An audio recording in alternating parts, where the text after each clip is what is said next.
residents of Oakwood Avenue went about their evening routines blissfully unaware of the darkness that lurked just beneath the surface of their quiet community. Among them were Andre and Tanya Williams, a young couple who had recently celebrated their third wedding anniversary. They were the epitome of the American dream, hardworking, ambitious, and deeply in love. Andre, a rising star at a local law firm, and Tanya, a dedicated elementary school teacher, had moved to this quaint neighborhood just a year ago, drawn by its reputation for safety and strong sense of community. As they sat on their front porch, sipping glasses of iced tea and discussing their plans for the weekend, neither could have imagined that in a matter of hours, their world would be turned upside down. The warm summer breeze carried the sound of children's laughter from a nearby park, and the distant bark of a dog echoed through the tree-lined streets. It was a scene of perfect tranquility, a moment frozen in time that would soon be shattered by an act of unspeakable violence. Little did they know that just a few blocks away, two men were meticulously planning an attack that would forever change the lives of the Williams family and send shockwaves through the entire community. As darkness fell and streetlights flickered to life, casting long shadows across the pavement, Andre and Tanya retreated into their home, closing the door on the outside world. They couldn't have known that this simple act of locking up for the night would be the last moment of normalcy they would experience for a long time to come. The clock ticked steadily toward midnight, each second bringing them closer to a confrontation that would push them to the very brink of sanity and forever alter the course of their lives. The old grandfather clock in the Williams' living room chimed midnight, its deep, resonant tone echoing through the silent house. Andre stirred in his sleep, his arm instinctively tightening around Tanya's waist. For a moment, all was still, the couple peacefully oblivious to the world outside their bedroom door. Then, a sound, faint at first, barely perceptible above the gentle hum of the air conditioning. A soft scraping, followed by a muted click. Andre's eyes snapped open, his body tensing as he strained to listen. Years of growing up in a rough neighborhood had honed his instincts, and right now, every fiber of his being was screaming danger. "Tanya," he whispered, gently shaking his wife awake. "I think someone's in the house." Tanya's eyes widened with fear as she registered her husband's words. She opened her mouth to speak, but Andre pressed a finger to her lips, silently urging her to remain quiet. The sound came again, louder this time, the unmistakable creak of a floorboard under the weight of an intruder's foot. Andre's mind raced. The baseball bat he kept for protection was in the closet, just a few steps away. If he could reach it without alerting the intruders, they might have a chance. He locked eyes with Tanya, communicating his intentions without words. She nodded, her face pale but determined. Slowly, carefully, Andre eased himself out of bed. The hardwood floor was cool beneath his bare feet as he inched toward the closet. Each step felt like an eternity, his heart pounding so loudly he was sure it would give him away. Just as his fingers closed around the smooth wood of the bat, a shadow fell across the bedroom doorway. Andre froze, his breath catching in his throat. For a split second, time seemed to stand still. Then, the door burst open with a thunderous crash, and two figures surged into the room. They were dressed in dark clothing, their faces obscured by ski masks. One was tall and lean, moving with a predatory grace. The other was shorter but powerfully built, his muscles rippling beneath his shirt. Tanya's scream pierced the air, a sound of pure terror that cut Andre to his core. He reacted on instinct, swinging the bat with all his might at the nearest intruder. The taller man dodged the blow with surprising agility, and before Andre could recover, a fist slammed into his solar plexus. The air rushed from Andre's lungs as he stumbled backward, gasping for breath. He could hear Tanya struggling, her cries muffled as if someone had clamped a hand over her mouth. Rage and fear surged through him in equal measure, giving him the strength to lunge forward again. This time, his swing connected. The bat struck the shorter intruder's shoulder with a sickening crunch. The man howled in pain, staggering back. For a moment, Andre felt a surge of hope. Maybe they could fight their way out of this. But his triumph was short-lived. A sharp pain exploded in the back of his head, and the world tilted sideways as he fell. He caught a glimpse of Tanya being dragged from the bed, her eyes wide with terror, her hand reaching out toward him. "Andrei," she screamed, her voice filled with desperation and fear. He tried to call out to her, to tell her he would save her, but the words wouldn't come. The last thing he saw before darkness claimed him was the taller intruder looming over him, a glint of metal in his hand. Then, nothing. When Andrei regained consciousness, the world around him was a blur of muted colors and indistinct shapes. His head throbbed with a pain so intense it threatened to pull him back under. Into the abyss of unconsciousness, he blinked hard, trying to focus, to make sense of his surroundings. Slowly, agonizingly, reality came into sharp focus. He was still in their bedroom, but everything was wrong. The once pristine white walls were now splattered with crimson. Shards of broken glass from the shattered bedside lamp glittered on the floor like a macabre constellation. And the air. The air was thick with the metallic scent of blood and something else. Something primal and terrifying. Andrei tried to move, only to find his wrists bound tightly behind his back. Panic surged through him as the events of the night came rushing back. The intruders. The fight. Tanya's scream. Tanya. His eyes darted frantically around the room, searching for any sign of his wife. That's when he heard it, a sound that would haunt him for the rest of his days. A muffled cry, filled with pain and fear, coming from just beyond the bedroom door. "No," Andrei whispered, his voice hoarse. "No, no, no." He struggled against his bonds, ignoring the searing pain in his head and the rope cutting into his wrists. He had to get to her. He had to stop whatever was happening.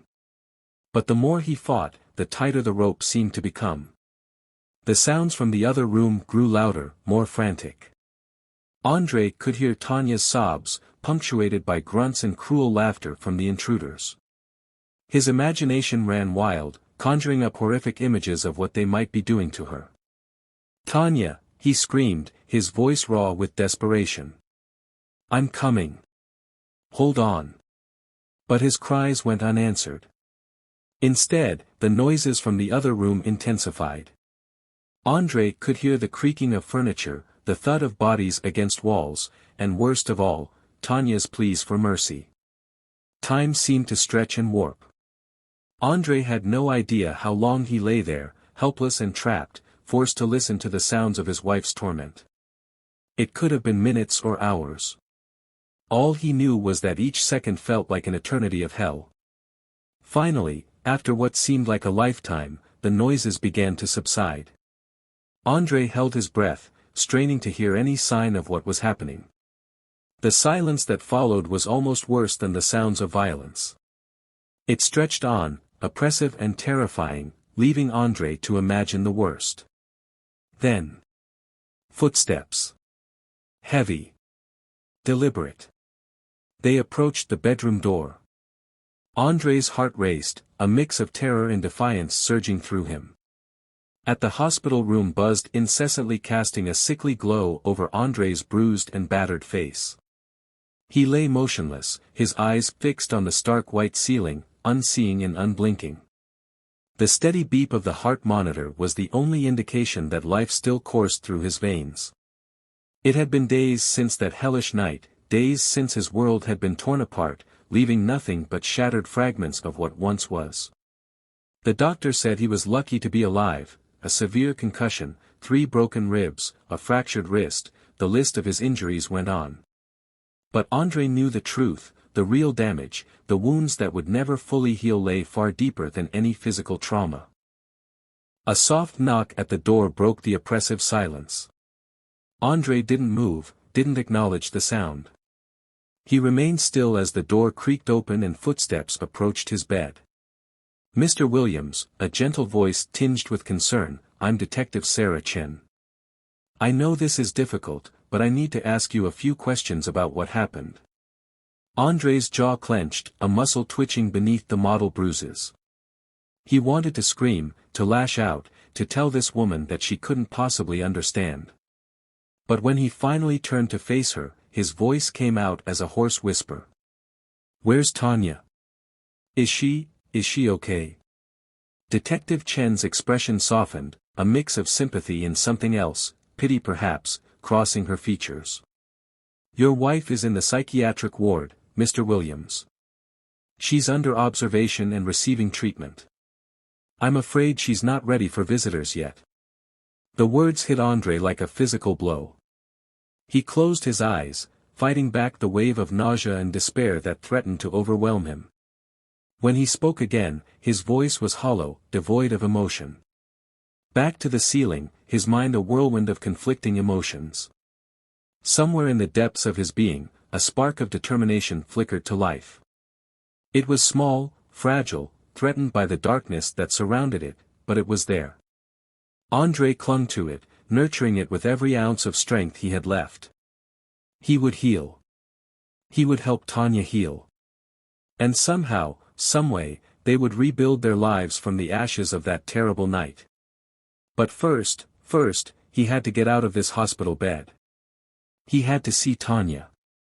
With gritted teeth, ignoring the protests of his battered body, André began to push himself up. The road to recovery started now, one painful step at a time.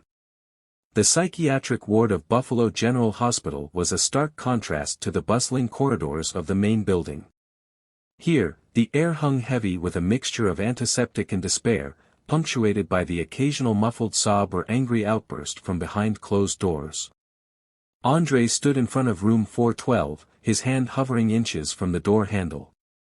It had been 2 weeks since the attack, 2 weeks of physical therapy, counseling sessions, and sleepless nights plagued by nightmares. But nothing had prepared him for this moment. Taking a deep breath, he pushed the door open and stepped inside. Tanya sat by the window, her gaze fixed on the world outside. She looked small, fragile, a shadow of the vibrant woman she had once been. When she turned at the sound of the door, André's heart clenched at the fear that flashed across her face before recognition set in. "André," her voice was barely above a whisper, rough from disuse. "Hey, baby," he said softly, fighting to keep his voice steady. "I'm here." For a long moment, they simply stared at each other, the weight of everything that had happened hanging between them like an impenetrable barrier. Then, with a choked sob, Tanya launched herself into André's arms. He held her tightly, ignoring the pain that shot through his still healing ribs. Tanya's body shook with silent sobs, her tears soaking through his shirt. André stroked her hair, murmuring soothing words, even as his own eyes burned with unshed tears. "I'm sorry," Tanya whispered between sobs. "I'm so sorry, André. I couldn't stop them. I tried, but I couldn't." "Shoo," André cut her off gently, pulling back to look into her eyes. "You have nothing to be sorry for, you hear me? Nothing. This wasn't your fault." Tanya shook her head, her eyes haunted. "But I should have fought harder. I should have." "No," André said firmly. "You survived. That's what matters. We both did." He guided her back to the bed, sitting down beside her. For a while, they sat in silence, hands intertwined, each lost in their own thoughts. "The doctors say I can go home soon," Tanya said eventually, her voice small and uncertain. "But I don't know if I can. Our house, We don't have to go back there," André assured her quickly. "We'll find a new place. Somewhere safe." Tanya nodded, but André could see the doubt in her eyes. He understood it all too well. The idea of feeling safe anywhere seemed like a distant dream now. "I've been talking to a therapist," André continued, squeezing Tanya's hand gently. "She specializes in trauma counseling for couples. I think it might help if we went together."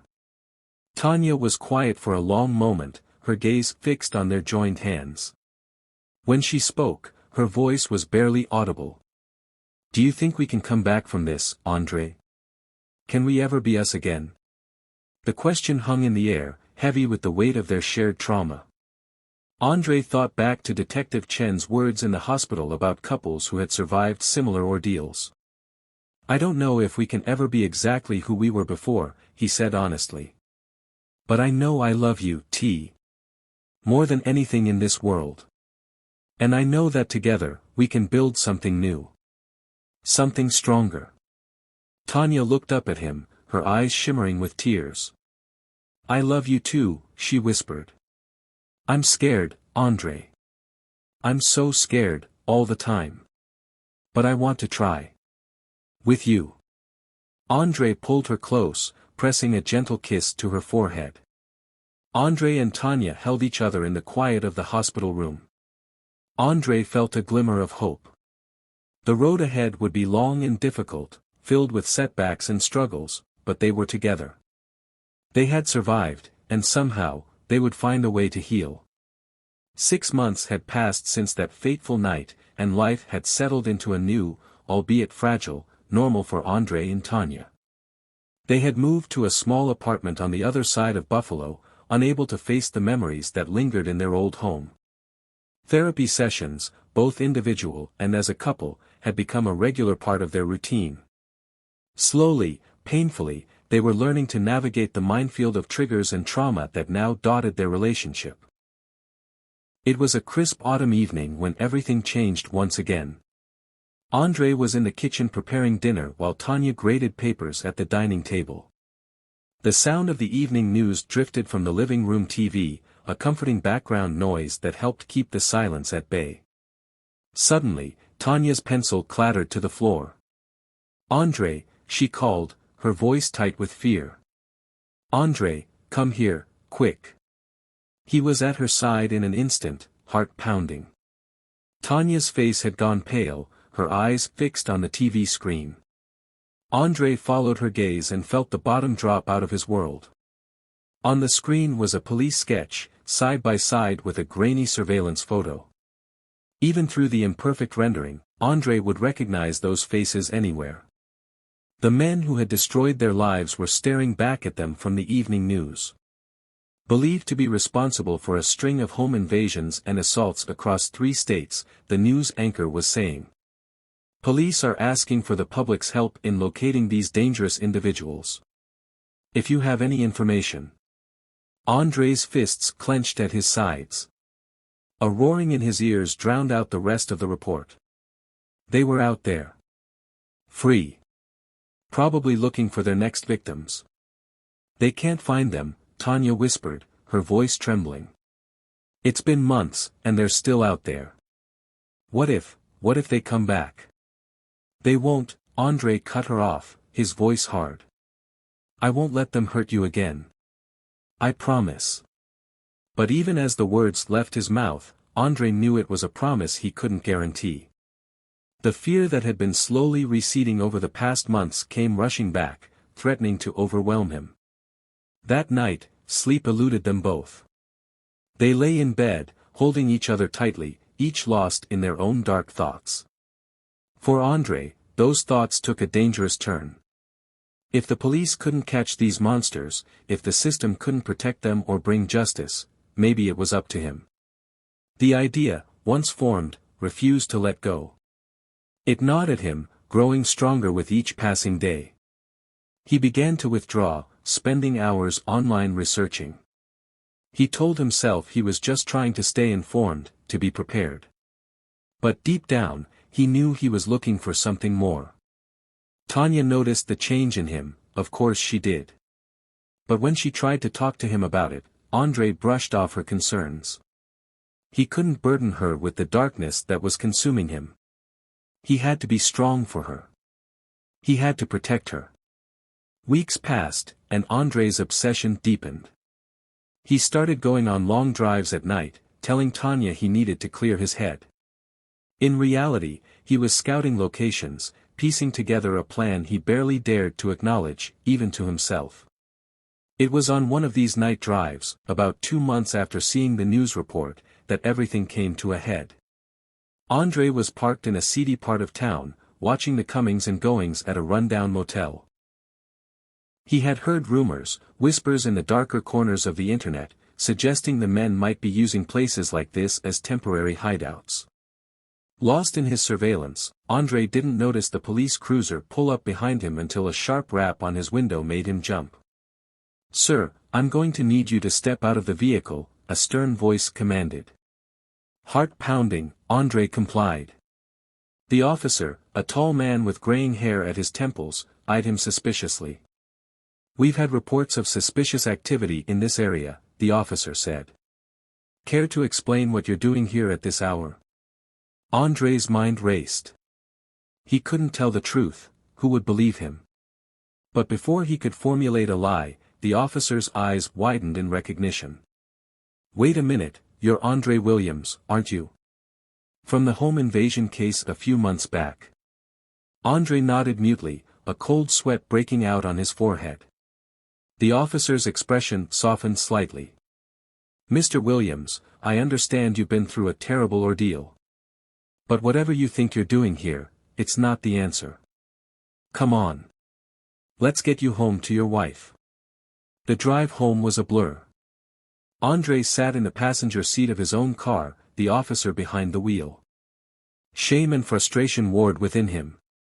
When they pulled up to his apartment building, Tanya was waiting outside, her face a mask of worry and fear.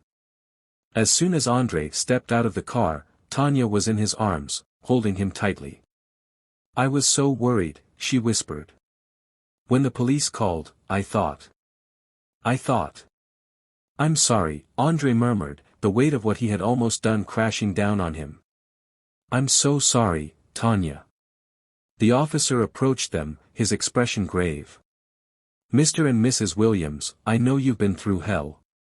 But taking matters into your own hands isn't the way. It'll only lead you down a dark path. One you might not be able to come back from." He handed Andrei a card. "This is the number for victim services. They have support groups, counseling, people who understand what you're going through. Please use it." As the police cruiser drove away, Andrei and Tanya stood in silence, clinging to each other. Finally, Tanya spoke, her voice barely above a whisper. "You were looking for them, weren't you?" Andrei couldn't lie to her. "Not anymore." "Yes," he admitted. I thought if I could find them, make them pay for what they did to us." "Oh, Andrei," Tanya said, pulling back to look into his eyes. "Don't you see? If you had found them, if you had done something, it would have destroyed you. It would have destroyed us." The truth of her words hit Andrei like a physical blow. In his quest for vengeance, he had nearly become the very thing he hated, a man willing to hurt others, to break the law. "I'm sorry," he said again, his voice breaking. I feel so helpless. I couldn't protect you then, and I can't even bring you justice now." Tanya cupped his face in her hands, her eyes shining with unshed tears. "You have protected me, Andrei. Every day since it happened. You've been my rock, my strength. But you don't have to carry this burden alone. We're in this together. Remember?" Andrei nodded, feeling the weight of the past months begin to lift. "Together," he echoed. As they made their way back to their apartment, hand in hand, Andrei realized something. The men who had attacked them had taken so much, their sense of safety, their peace of mind, their innocence. But they hadn't taken everything. They hadn't taken their love for each other. Or their ability to heal. The road ahead was still long and uncertain. The men responsible for their pain were still out there, and the fear of them might never fully fade. But at that moment, Andrei made a decision. He would no longer let that fear control him.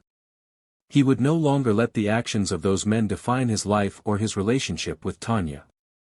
They would continue to heal, to grow stronger. And they would do it together, one day at a time. For so long, he had been focused on protecting Tanya, on trying to fix what had been broken. But watching her now, seeing the determination in her eyes, he realized that she didn't need him to fix her. She was healing in her own way, finding her own strength. What about you? Tanya asked, pulling him from his thoughts. Have you given any more thought to that pro bono work your firm was talking about? Andre nodded slowly. In the months following the attack, he had struggled to find meaning in his work as a corporate lawyer. The idea of using his skills to help other victims of violent crimes had been appealing, but he had hesitated, unsure if he was ready to immerse himself in that world again. I think I'm going to do it, he said, surprising himself with the certainty in his voice. If I can help even one person navigate the legal system, make them feel less alone and overwhelmed, it would be worth it. Tanya beamed at him, and for a moment, Andre caught a glimpse of the carefree woman she had been before the attack. It made his heart ache, but in a bittersweet way. They would never be those people again, but maybe, just maybe, they could be something new, something stronger. As they neared their apartment, Tanya's phone buzzed. She pulled it out, her brow furrowing as she read the message. It's from the detective, she said, her voice tight. She wants to meet with us. Says it's important. Andre felt a familiar surge of anxiety, but he pushed it down. Whatever news the detective had, they would face it together. An hour later, they sat across from Detective Chen in her office. The detective's face was grave, but there was a glimmer of something in her eyes, hope, perhaps. We've had a break in the case, she said without preamble. One of the suspects was picked up in a routine traffic stop in Ohio. He's talking, trying to cut a deal. We're closing in on his partner. The news hit Andre like a physical blow. After all this time, after he had finally started to let go of his obsession with finding these men. What happens now? Tanya asked, her voice barely above a whisper. Detective Chen leaned forward, her expression softening. Now, we build our case. And when the time comes, if you're willing, we'll need you to testify. The thought of facing their attackers in court, of reliving that night in front of a jury, was gut-wrenching. The courthouse loomed before them, its imposing facade a stark reminder of the gravity of what lay ahead. Andre and Tanya stood hand in hand at the bottom of the steps, each lost in their own thoughts. The past few months had been a whirlwind of preparations, meetings with prosecutors, therapy sessions to help them cope with the stress of the impending trial, and countless sleepless nights. Are you ready? Andre asked softly, giving Tanya's hand a gentle squeeze. Tanya took a deep breath, her eyes fixed on the courthouse doors. As ready as I'll ever be, she replied, her voice steady despite the tremor in her hands. They climbed the steps together, each step feeling like a monumental effort. As they reached the top, Detective Chen met them, her face a mask of professional calm. Mr. and Mrs. Williams, she greeted them. I know this is difficult, but your testimony is crucial. Remember, you're not alone in this. We're all here to support you. Andre nodded, unable to find his voice. The reality of what they were about to do, to face their attackers, to relive that horrific night in front of a courtroom full of strangers, was almost overwhelming. As they entered the courthouse, hushed whispers and curious glances of onlookers followed them. Andre felt a surge of protectiveness, positioning himself slightly in front of Tanya as if to shield her from the prying eyes. The courtroom was already packed when they entered. Journalists scribbled furiously in notepads while members of the public craned their necks to get a better view. And there, at the defense table, sat the two men who had shattered their lives. Andre felt his breath catch in his throat as he laid eyes on them for the first time since that night. They looked ordinary. Unremarkable. How could such monsters hide behind such mundane facades? As they took their seats behind the prosecutor's table, Tanya's grip on Andre's hand tightened painfully. He looked at her, saw the fear and determination warring in her eyes, and felt a surge of pride and love so intense it almost brought tears to his eyes. All rise, the bailiff's voice rang out, the trial began, and the next few days were a blur of testimony and cross-examination. Andre and Tanya each took the stand, recounting in painful detail the events of that night. Andre felt his voice shake as he described his helplessness, his failure to protect Tanya. But when he looked at her in the gallery, her eyes shining with unshed tears and unwavering support, he found the strength to continue. Tanya's testimony was heart-wrenching. Her voice, barely above a whisper at first, grew stronger as she spoke. She described not just the physical pain of the assault but the emotional trauma, the way it had changed her relationship with her own body, with Andre, and with the world around her. "But we're here," she said, her voice ringing clear in the hushed courtroom. "We survived, and we won't let what these men did define us." As she stepped down from the witness stand, Andre saw something he hadn't seen in a long time, a flash of the old Tanya, the woman who had captured his heart with her strength and resilience. The defense tried to poke holes in their story, suggesting that their memories might be unreliable due to trauma. But the physical evidence was overwhelming, and the testimony of other victims who had come forward painted a clear picture of a long-standing pattern of violence. Finally, after what felt like an eternity, the jury returned with their verdict. "On all counts, we find the defendants guilty." The courtroom erupted in a cacophony of reactions, sobs of relief from other victims and their families, the angry protests of the defendants, the rapid-fire clicks of camera shutters. But for Andre and Tanya, the world seemed to go silent. They turned to each other, tears streaming down both their faces. No words were necessary. In that moment, they both felt a weight lifting, not disappearing entirely, but shifting, becoming more bearable. As they left the courthouse, surrounded by a flank of supporters and well-wishers, Andre felt a tap on his shoulder. He turned to find Detective Chen, a rare smile on her face. "You did it," she said simply. "Both of you. You should be proud." Andre nodded, unable to speak past the lump in his throat. He felt Tanya's arms slip around his waist, leaning into him. "What happens now?" Tanya asked, her voice tired but hopeful. Detective Chen's expression softened. "Now, you live. You heal. You don't forget, you never forget, but you don't let it control you either. You've taken back your power. Use it." As they walked away from the courthouse into the bright Buffalo sunshine, Andre felt a sense of possibility he hadn't experienced in a long time. The road ahead was still long, still fraught with challenges. The trauma of that night would always be a part of them, a scar on their souls. But they survived. They had faced their attackers and emerged victorious. And most importantly, they had done it together. Andre looked at Tanya, saw the mix of exhaustion and hope in her eyes, and knew that whatever came next, they would face it side by side. They were survivors, yes. But more than that, they were partners, lovers, best friends. And together, they could overcome anything. As they reached their car, Tanya paused, turning to face Andre. "I love you," she said simply, her voice filled with a depth of emotion that took his breath away. "I love you too," Andre replied, pulling her close. "Always." And as they drove away from the courthouse, leaving behind the shadows of the past, Andre felt a glimmer of excitement for what the future might hold. It wouldn't be easy, but with Tanya by his side, he was ready to face whatever came next. The story of that terrible night would always be a part of them, but it was no longer the whole story. It was just a chapter, a dark one, yes, but one that had led them here, to this moment of hope and possibility. As they drove through the streets of Buffalo, the city they had once feared now felt full of promise. They had reclaimed their lives, their love, their future.